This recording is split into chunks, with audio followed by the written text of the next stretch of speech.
இந்திய டேபிள் டென்னிஸின் முகம், 5 முறை ஒலிம்பிக் களம் கண்ட தமிழன், 10 முறை தேசிய சாம்பியன், 7 காமன்வெல்த் தங்கப் பதக்கம், 60 வருட ஆசிய விளையாட்டுப் போட்டியில் முதல் முறையாக டேபிள் டென்னிஸில் பதக்கம் என பல்வேறு சாதனைகளுக்கு சொந்தக்காரரும், இந்தியா வழங்கக்கூடிய, மத்திய அரசு வழங்கக்கூடிய விளையாட்டுத்துறையின் உயரிய விருதுகளான அர்ஜுனா, கேல் ரத்னா, பத்மஸ்ரீ என பல்வேறு விருதுகளை வாங்கி குவித்த தமிழ்நாட்டைச் சேர்ந்த நட்சத்திர டேபிள் டென்னிஸ் வீரர் சரத் கமல் சர்வதேச போட்டிகளிலிருந்து ஓய்வு பெறுவதாக அறிவித்திருக்கிறார்.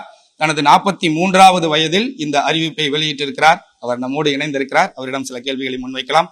வணக்கம். முதற்கண் உங்களுடைய செகண்ட் இன்னிங்ஸுக்கு எங்களுடைய வாழ்த்துக்களை தெரிவிச்சுக்கிறோம். கிட்டத்தட்ட 4 வயதுல டேபிள் டென்னிஸ் பேட்டை கையில் எடுத்தீங்க. இப்ப 43 வயது வரைக்கும் ஒரு 30 வருடம் இந்த டேபிள் டென்னிஸ் விளையாட்டுல பயணம் செஞ்சிருக்கீங்க. 5 முறை ஒலிம்பிக் களம். ஒவ்வொரு 4 வருடத்திற்கு பிறகுதான் ஒலிம்பிக்கே நடக்கும். ஒலிம்பிக்கே கிட்டத்தட்ட 20 வருடம் விளையாண்டுருக்கீங்க. 2வது இன்னிங்ஸ் வெற்றி அடைய நியூஸ் 18 தமிழ்நாடு சார்பாக வாழ்த்துக்களை தெரிவிச்சுக்கிறோம். இந்த ஓய்வு அறிவிப்பு திடீர் அறிவிப்பு இல்ல பெரிய பிளான் பண்ணது தானா? இந்த அறிவிப்புக்கான முதல் காரணம் என்ன? ஆக்சுவலா என்னோட கெரியர் பாத்தீங்கன்னா வந்து 2021 டோக்கியோ, ஆக்சுவலா 2020 டோக்கியோ நடந்ததால அப்பயே அனௌன்ஸ் பண்ணலாம் தான் இருந்தேன். பட் டோக்கியோ ஒரு வருஷம் தள்ளி போச்சு. அந்த கோவிட் டைம்ல எனக்கு கொஞ்சம் 2 வருஷம் கிட்டத்தட்ட 1 இயர் ஒரு பிரேக் கிடைச்சது. ஸோ 2021 டோக்கியோ விளாண்டேன். அங்கேருந்து ஒரு வருஷம் காமன்வெல்த் கேம்ஸ் வந்தது 2022. அங்கே ரொம்ப நல்லா பண்ணியிருந்தேன். 3 கோல்டு 1 சில்வர் வின் பண்ணியிருந்தேன். அதுக்கப்புறமா உடனே வந்து ஏஷியன் கேம்ஸ் 2023 ஏஷியன் கேம்ஸ் வந்தது. அண்ட் அந்த வருஷமா 2023லயே ஒலிம்பிக்கான டீம்ல குவாலிஃபை முதல் வாட்டியா பண்ணோம். ஏன்னா ஒலிம்பிக் நான் வந்து இதுக்கு முன்னாடி விளையாட 4 வாட்டியுமே வந்து சிங்கிள்ஸ் தான் விளையாடிருக்கேன், டபுள்ஸ் விளையாடிருக்கேன், டீம் விளையாடுனதில்ல.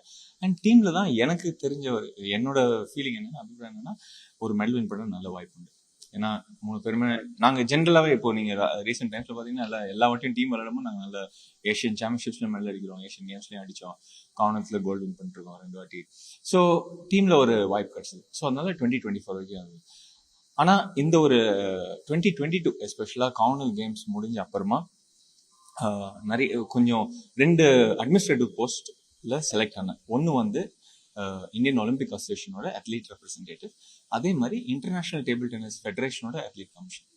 ஸோ 2த்துலையுமே அத்லீட் ரெப்ரஸன்டேட்டிவ். ஸோ அத்லீட்ஸோட வாய்ஸஸ் நம்ம வந்து அட்மினிஸ்ட்ரேஷன் வரைக்கும் இது பண்ணணும், ஒரு அத்லீட் சென்ட்ரிக்கா இது பண்ணணும் ஸ்போர்ட் அப்படின்ற ஒரு இதில் அந்த ரோல்ஸ்ல வந்தேன். அந்த வந்த அப்புறமா ஐ ஃபெல்ட் லைக் என்னால் வந்து இந்தியன் டேபிள் டென்னிஸ்க்கு ஒரு நல்ல ஸ்ட்ரக்சரும் ஒரு சிஸ்டமும் கொடுக்க முடியும். As a administrator or as a mentor, as a coach, அந்த மாதிரி கொடுக்கலாம். ஏன்னா இவ்வளோ வருஷம் விளையாடினேன், ஓகே இந்தியாவுக்காக இவ்வளோ இது பண்ணேன். பட் ஐ ஃபீல் இது வரைக்கும் என்னால் பண்ண முடியுது, நான் பண்ணிட்டேன் ஆஸ் அ பிளேயர். இதுக்கு மேலே பண்ண முடிஞ்சது வந்து ஆஸ் அன் அட்மினிஸ்ட்ரேட்டர் பண்ண முடியும்னு ஒரு நம்பிக்கையில் இப்போ இந்த டெசிஷனை எடுத்திருக்கோம். அண்ட் ஹோப்ஃபுல்லி அஃப்கோர்ஸ் மெசேஜஸ்லாம் பார்க்கும்போது எல்லாருமே நிறைய எக்ஸ்பெக்டேஷன்ஸ் வச்சுருக்காங்க என்கிட்ட இருந்து. ஆஸ் அ பிளேயர் இவ்வளோ கான்ட்ரிபியூட் பண்ணியிருக்க, ஆஸ் அன் அட்மினிஸ்ட்ரேட்டர் ஆல்சோ நீ இப்போ கான்ட்ரிபியூட் பண்ணணும் அப்படின்ற ஒரு எக்ஸ்பெக்டேஷன் எல்லாருக்குமே இருக்கு. அண்ட் ஐ ஹோப் அந்த எக்ஸ்பெக்டேஷன்ஸை நான் ஸ்டாண்ட் பண்ணுறேன்.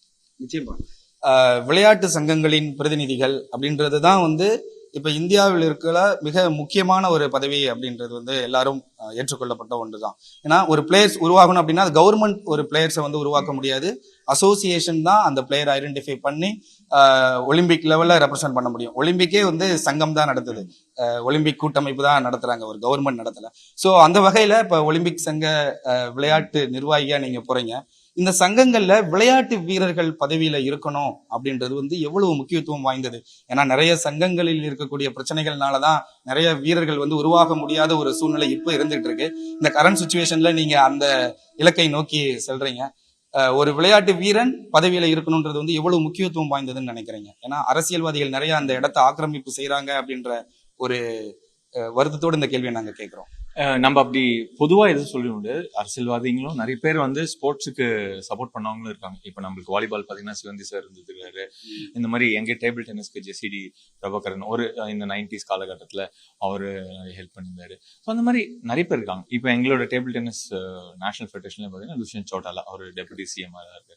இந்த மாதிரி இருந்தாலுமே மோஸ்ட் இம்பார்ட்டண்டா வந்து இருக்கிற பாடி. ஸோ ஜஸ்ட் அந்த லீடர் தலைவரை மட்டும் பார்க்காம அந்த ஹோல் பாடியில யார் கான்ஸ்டியூஷன்ல இருக்காங்கன்றதுதான் ரொம்ப முக்கியம். அந்த விதத்துல பார்த்தா இப்போ இந்த ரீசெண்ட் டைம்ஸ்ல நிறைய ஸ்போர்ட்ஸ் பர்சன்ஸ் திருப்பி வராங்க. இப்போ நீங்க பிசிசிஐ எடுத்தா கூட சௌரவ் கங்குலி வந்தாரு, அந்த மாதிரி பிளேயர்ஸ் வராங்க. அதே மாதிரி நீங்க பேட்மிண்டன்ல பாத்தீங்கன்னா கோபிச்சந்த் இருக்காரு, பிரகாஷ் படுகோன், அவங்கலாம் கம்மிங் பேக். ஏன்னா மீதி கண்ட்ரீஸ்ல இப்போ நம்ம எப்பவுமே கம்பேர் பண்றோம்ல, சைனீஸ் ஏன் இவ்வளவு ஸ்ட்ராங்கா இருக்காங்க, ஜாப்பனீஸ் ஏன் இவ்வளவு ஸ்ட்ராங்கா இருக்காங்க, ஏன்னா விளையாடின பிளேயர்ஸ் திருப்பி கண்டினியூ பண்றாங்க, அதே சிஸ்டம்ல கண்டினியூ பண்ணி அவங்களோட எக்ஸ்பீரியன்ஸஸ் வந்து ஷேர் பண்றாங்க. ஸோ கோச்சஸா வராங்க, இல்லைன்னா அட்மினிஸ்ட்ரேட்டர்ஸா வராங்க, இல்லைன்னா மென்டர்ஸா வந்துட்டு அந்த கேமை வந்து இன்னும் முன்னுக்கு எடுத்துட்டு போறாங்க. ஸோ அது வந்து ரொம்பவே ஒரு முக்கியமான ஆஸ்பெக்ட். நம்ம இந்தியன் ஸ்போர்ட் நாளைக்கு நம்ம வளரணும் அப்படின்னா, இப்போ நான் வந்து என்னோட அனுபவத்தை சொன்னாதான். இப்போ நாளைக்கு ஒரு 20 வயசுல ஒரு பையன் ஒருத்தன் வரான், அவனுக்கு இன்டர்நேஷனலா ஓகே ஒரு ஏஷியன் மெடல் வின் பண்ணணும், இல்லைன்னா ஒலிம்பிக் மெடல் வின் பண்ணணும்னா என்னோட எக்ஸ்பீரியன்சஸ் நான் ஷேர் பண்ணலாம். ஸோ ஒலிம்பிக் மெடல் என்னால என்னெல்லாம் பண்ணி என்னால ஜெயிக்க முடியல, என்ன பண்ணியிருந்தா ஜெயிச்சிருக்கலாம் அப்படின்ற ஒரு இது எனக்கு இப்போ தெரியும். ஸோ அந்த அனுபவம் அந்த பசங்களுக்கு போகும். ஸோ அதனாலதான் ரொம்ப முக்கியம் sports persons coming back in the system. நிறைய பேர் சொல்லுவாங்க ஆஸ் அட்மினிஸ்ட்ரேட்டர்ஸ் அது ரொம்ப கஷ்டம், இது பண்ண முடியாது அப்படின்னு. எப்பவுமே நம்ம வெளியில இருந்து கம்ப்ளைண்ட் பண்றதை விட உள்ள போயிட்டு ஒரு வாட்டி நம்ம ஹெல்ப் பண்ண முடியறதுக்கு ட்ரை பார்க்கணும். நிச்சயமா சார். தமிழ்நாட்டில் டேபிள் டென்னிஸ் விளையாட்டு அப்படின்றது வந்து ஆல் ஓவர் இந்தியாவில் நம்ம தான் தலைநகரம் அப்படின்னு சொல்லலாம். அந்த அளவுக்கு நிறைய நட்சத்திர வீரர்கள் வந்து தமிழ்நாட்டில இருந்து உருவெடுத்திருக்கிறாங்க. இப்போ எப்படி கிரிக்கெட்டுக்கு சச்சின், செஸ் விளையாட்டுக்கு விஸ்வநாதன் ஆனந்தோ, அதே மாதிரி டேபிள் டென்னிஸ்க்கும் சரத் கமல் அப்படின்ற அளவுக்கு உயர்ந்து வந்திருக்கிறீங்க. பல்வேறு விதமான தடைகளை தாண்டி தான் வந்திருப்பீங்க. கிட்டத்தட்ட முன்னாடியே பேசின மாதிரி தான் ஒலிம்பிக்கு 5 ஒலிம்பிக், 4 வருடங்களுக்கு நடக்கக்கூடிய ஒலிம்பிக், 20 வருடம் இதுலயே விளையாண்டுருக்கீங்க. உடல் தகுதி அப்படின்றது வந்து இன்ஜூர்ட் ஆகாம விளையாடுறது, காயம் இல்லாம இந்த 20 வருஷம் கடந்து வர்றது அப்படின்றது வந்து ஒரு சாதாரண காரியம் கிடையாது. இவ்வளவு தடைகள் இருந்துச்சு. அடுத்து வரக்கூடிய யங்ஸ்டர்ஸுக்கு என்ன மாதிரியான ஒரு மோட்டிவேஷன் ஸ்பீச் அந்த 20 வருட அனுபவத்துல கிடைச்சிருக்கு உங்களுக்கு? நான் ஃபர்ஸ்ட் விளையாட ஆரம்பிக்கிறப்போ இவ்வளோ ஒரு அண்டர்ஸ்டாண்டிங் கிடையாது, இவ்வளோ ஒரு எக்ஸ்போஷர் கிடையாது. அதே மாதிரி இப்போ ஃபிட்னஸ் கோச் ஆகட்டும், நியூட்ரிஷன் ஆகட்டும், மென்டல் கோச் ஆகட்டும், இதை பற்றிலாம் பெருசாக அவ்வளோ அப்போ தெரியாது.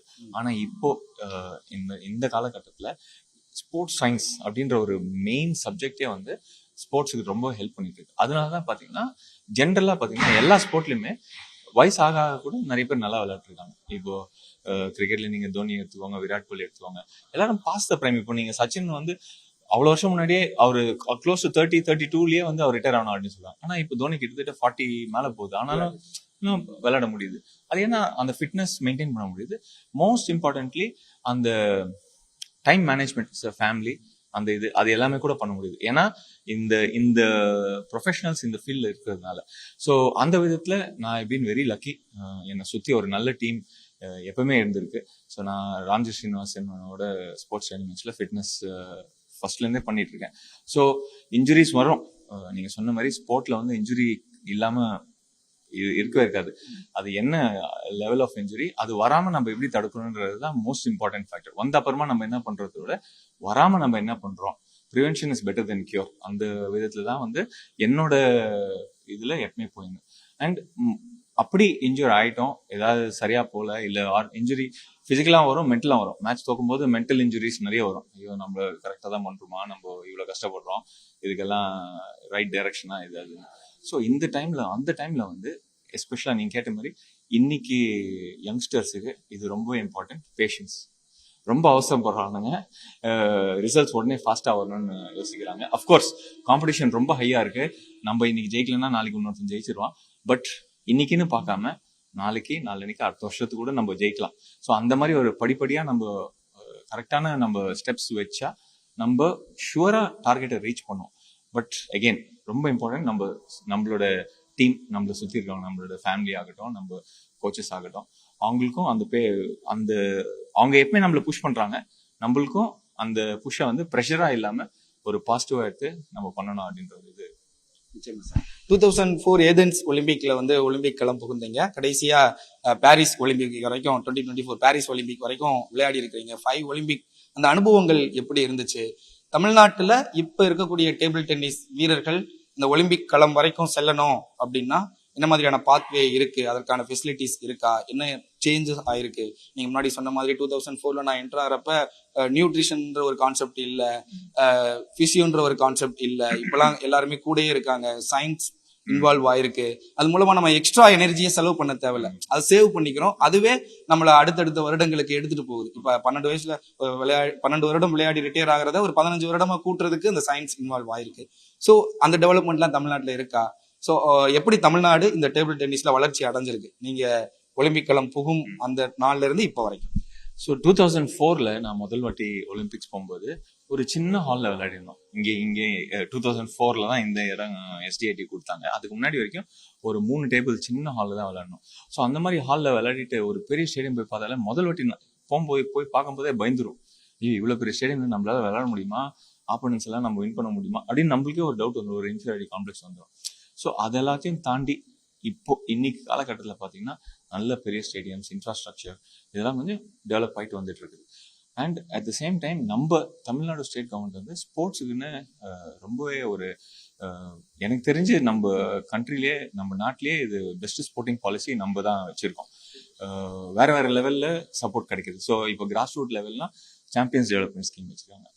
கிராஸ் ரூட்லேருந்து ஒரு நேஷனல் லெவல் வரும், ஸ்டேட் லெவல், நேஷனல் லெவல் வரும்னா மிம்ஸ்ன்னு வச்சுருக்காங்க மிடில் இது. அதுக்கப்புறமா இன்டர்நேஷனலில் நம்ம நல்லா விளாட்றோம், வேர்ல்டு டாப் 100ல் இருக்கோம், நம்ம Olympic, Commonwealth, Asian Games medal வச்சுருக்கோம்னா அதுக்கு எலீட் ஸ்கீம் வச்சுருக்காங்க. இது எல்லாத்தையும் ரெகுலராக மானிட்டர் பண்ணிட்டு பசங்களுக்கு என்ன தேவையோ அதுக்கேற்ற மாதிரி. அண்ட் நம்மளோட ஹாஸ்டல் ஃபெசிலிட்டிஸ், நம்ம எஸ்டிஐடியோட hostel facility one of the best இந்த நம்ம கண்ட்ரிலே. ஸோ இதெல்லாம் பார்க்கும்போது வந்து ஸ்போர்ட்ஸுக்கு ரொம்ப நல்ல சப்போர்ட்டிவாக வந்துட்டு இருக்காங்க. அண்ட் இதே மாதிரி கண்டினியூ பண்ணணும். அஃப்கோர்ஸ் இந்த சப்போர்ட்னால தான் நாங்கள் இப்போ நான் ஆரம்பிக்கும் போது 2004, 2003 நான் இந்தியாவுக்கு ஆரம்பிக்கும் போது நாங்கள் இந்தியாவோட வேர்ல்டு ரேங்க் வந்து 36ல் இருந்தோம். இப்போ வந்து கரண்டாக 9ல் இருக்கோம். ஸோ இந்த சப்போர்ட் இருக்கிறதுனால தான் இவ்வளோ தூரம் வந்தோம். ஆனால் இந்த 9லேருந்து 3க்கு போனோம், ஒரு ஒலிம்பிக் மெடல் வின் பண்ணோம்னா சப்போர்ட் இன்னும் டபுள் ஆகணும் கிட்டத்தட்ட. ஸோ எனக்கு தெரிஞ்ச வரைக்கும் நிறைய நம்மளுக்கு வந்து Chennai or Tamil Nadu or even India வந்து ரொம்ப பெரிய கண்ட்ரி. ஸோ அவ்வளோ இன்ஃப்ராஸ்ட்ரக்சர் நம்மளுக்கு வேணும் ஸ்போர்ட்ஸுக்கு. ஏன்னா இப்போ வந்து நிறைய பேர் கம்பேர் பண்ணுறாங்க, 1.4 பில்லியன் நம்மளோட பாப்புலேஷன், ஆனால் 8 மெடல் தான் வருது, 7 மெடல் தான் வருது இப்போ ஒலிம்பிக்ஸில் அப்படின்றாங்க. அந்த 1.4 பாப்புலேஷன்ல 1.4 பில்லியன் பாப்புலேஷன்ல எத்தனை பேர் ஸ்போர்ட் ஆடி இருக்காங்க? சும்மா ஒரு ஸ்போர்ட்ஸ் டேல போய் ஒரு அத்லெட்டிக்ஸ்ல பார்ட்டிசிபேட் பண்றதோ, இல்ல ஸ்கூல் வாலிபால் ஆடுறதோ, இல்ல பாஸ்கெட் பால் ஆடுறதோ எத்தனை பேர் ஆடி இருக்காங்க? ரொம்ப கம்மி பேர். கிட்டத்தட்ட 1% தான், 1% தான் ஆடி இருக்காங்க. ஸோ அந்த 1%லேருந்து இவ்வளோ பேர் தான் வரும். ஸோ இந்தியா ஒரு ஸ்போர்ட்டிங் நேஷன் ஆகணும். அதுக்கு வந்து ஸ்போர்ட் வந்து ஒரு நம்மளோட வாழ்க்கையில் அது ஒரு கூட போற துணையா இருக்கும். எல்லாருமே சாம்பியன் ஆக முடியாது, எல்லாருமே சாம்பியன் ஆகுறதுக்கு வாய்ப்பு இல்லை, ஏன்னா ஒரே ஒரு சாம்பியன் தான். பட் என்னன்னா ஸ்போர்ட் நம்மளோட பார்ட் ஆஃப் த லைஃப் இருந்ததுன்னா, சின்ன வயசுல இருந்து நம்ம கத்துக்கிறோம்னா நம்ம ஃபர்ஸ்ட் பிசிக்கலா அண்ட் மென்டலா ரெண்டுமே ஹெல்த்தியா இருக்கும். இப்போ இருக்கிற காலகட்டத்தில் நிறைய பேருக்கு மென்டல் இதுதான் நிறைய வந்துட்டு இருக்கு. ஸோ அது எல்லாத்துக்கும் வந்து நீங்க போய் கொஞ்ச நேரம் ஸ்போர்ட் விளையாடினீங்கனாலே மைண்ட் ஃப்ரெஷ் ஆகும், அந்த சோஷியல் அபிலிட்டிஸ் பில்ட் ஆகும், and at the same time team work build ஆகும், டிசிப்ளின் பெட்டர் ஆகும்.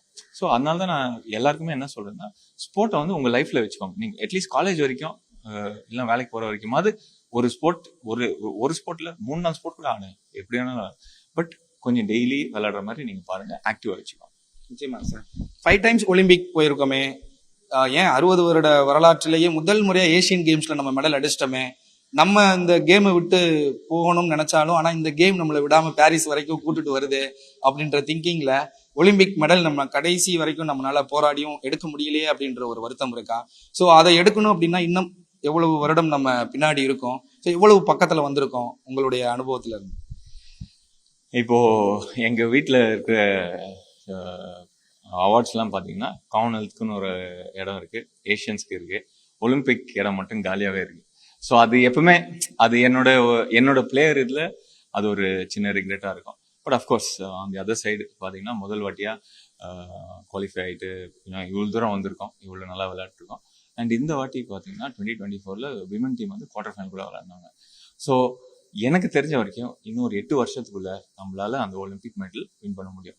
பட் அதுக்கு வேண்டிய சப்போர்ட் நம்ம இந்தியன் கவர்மெண்ட்டும் ஸ்டேட் கவர்மெண்ட்டும் கரெக்டாக கண்டினியூஸாக பண்ணிகிட்டே இருந்தாங்கன்னா, அவங்க பண்ணிட்டு நம்ம ஆஸ் அட்மினிஸ்ட்ரேட்டர்ஸ் ஆர் கோச்சஸ் இவங்க நம்ம எல்லாரும் நம்மளோட ரிசோர்ஸஸ் எல்லாத்தையும் சேர்த்து வச்சு போட்டு நம்ம வந்து சாம்பியன்ஸ் உருவாக்கலாம்.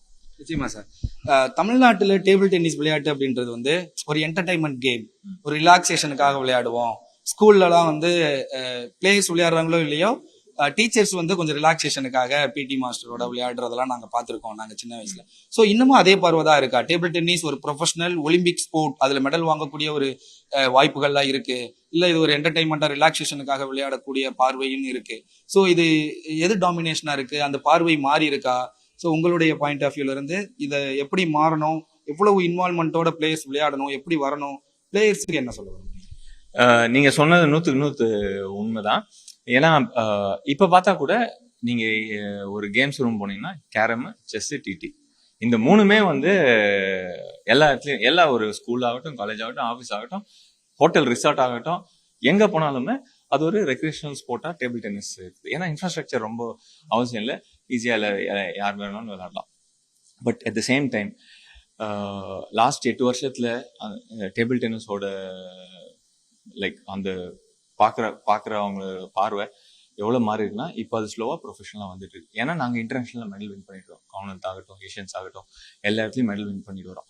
மோஸ்ட் இம்பார்ட்டன்ட் வந்து ஒலிம்பிக்ல மெடல் வின் பண்ணணும். ஏன்னா இப்போ பேட்மிண்டனுக்கே அதுதான் ஆயிடுச்சு. இப்போ சைனா, சிந்து அவங்க ஒலிம்பிக்ல மெடல் வின் பண்ண அப்புறமா தான் பேட்மிண்டனே அவ்வளோ பாப்புலர் ஆச்சு. அதுக்கு முன்னாடி கோபிச்சந்த் ஆல் இங்கிலாந்து வின் பண்ணாலுமே அவ்வளோ ஃபேமஸ் இல்லை. ஸோ அந்த மாதிரி ஒலிம்பிக்ல நாங்கள் போய் மெடல் வின் பண்ணாதான் இந்த ஸ்போர்ட் பற்றி நிறைய பாப்புலாரிட்டி இன்னும் அதிகமாக வரும். ஸோ அதுக்கேற்ற பயிற்சி நாங்கள் எடுக்கணும். அதை எடுத்தோம்னா அதுக்கு வேண்டிய சப்போர்ட் நீங்கள் கொடுக்கணும். நிச்சயமா சார். இப்ப வீரர்ல இருந்து அடுத்து அசோசியேஷன்ல ஒரு விளையாட்டுத்துறை நிர்வாகியா அடுத்த ஒரு ஒலிம்பியனை வந்து உருவாக்க காத்துக்கிட்டு இருக்கீங்க. அடுத்த ஸ்டேஜ்ல, அடுத்த இன்னிங்ஸ்ல களம் இறங்கிட்டீங்க. உங்களை போன்ற அடுத்த நிறைய வீரர்கள் தமிழ்நாட்டில இருந்து மட்டுமல்ல, ஒட்டுமொத்த இந்தியாவில இருந்து நிறைய வீரர்கள் உங்களால உருவாகணும். எப்படி சச்சினை பார்த்து தோனியை பார்த்து விராட் கோலி அப்படின்னு சொல்லி அடுத்தடுத்த ஜென்ரேஷன் வந்துட்டு இருக்கோம், அதே மாதிரி சரத்கமலை பார்த்தியும் அடுத்து நிறைய பிளேஸ் தமிழ்நாட்டில இருந்து உருவாயிட்டாங்க, இந்தியாவில இருந்து உருவாகணும். உங்களுடைய கனவான அந்த ஒலிம்பிக் பதக்கம் மீண்டும் நிறைவேறணும். அது உங்களுடைய 2வது இன்னிங்ஸ்ல நிச்சயமா நிறைவேறணும்னு நம்புறோம். நியூஸ் 18 தமிழ்நாடு சார்பாக இவ்வளவு நேரம் எங்களுக்காக பதிலளித்தமைக்கு மிக்க நன்றி. மீண்டும் ஒரு முறை வாழ்த்துக்கள் sir. Thank you sir. Thank you so much sir.